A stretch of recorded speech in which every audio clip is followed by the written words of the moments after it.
من هو أول شخص سيعلم بقيام الساعة وسيعلم بأن القيامة قد قامت؟ هو رجل يلوط حوض إبله، هكذا جاء في الحديث: إن أول رجل يسمع النفخ في الصور. رجل يلوط حوض إبله، يعني يصلح حوض الإبل في يوم الجمعة، وهو اليوم الذي ستقوم فيه الساعة. يصحى هذا الرجل من البشر من أجل أن يصلح حوض الإبل، يعني كعادته. الناس يذهبون إلى دواماتهم، يصحون من منامهم، يسعون في أرزاقهم، ولا يعلمون بأن هذا اليوم هو يوم القيامة.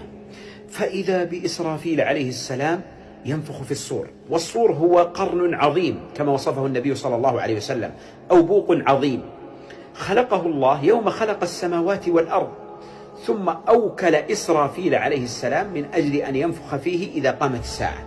طبعا قبل 1445 سنة من الآن إسرافيل قد التقم القرن، يعني وضعه في فمه وأرخى أذنه ليستمع الأمر من الله متى ينفخ في الصور، فسينفخ فيه بغتة فإذا بالناس يصعقون.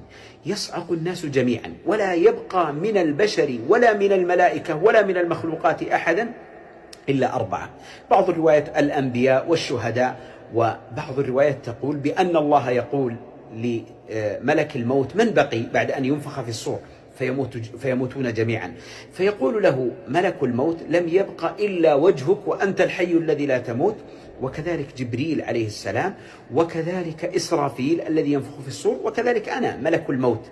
فيقول الله لملك الموت: أقبض روحي جبريل وإسرافيل، فيقبض أرواحهما. ثم بعد ذلك يقول الله له: من بقي؟ فيقول: بقيت أنت يا الله وبقيت أنا. فيقول الله له: مت. فيموت أيضا ملك الموت، فلا يبقى أحد، لا نبي مرسل ولا ملك مقرب ولا أحد. فيقول الله ذلك السؤال العظيم: لمن الملك اليوم؟ أين الملوك؟ أين الجبابرة؟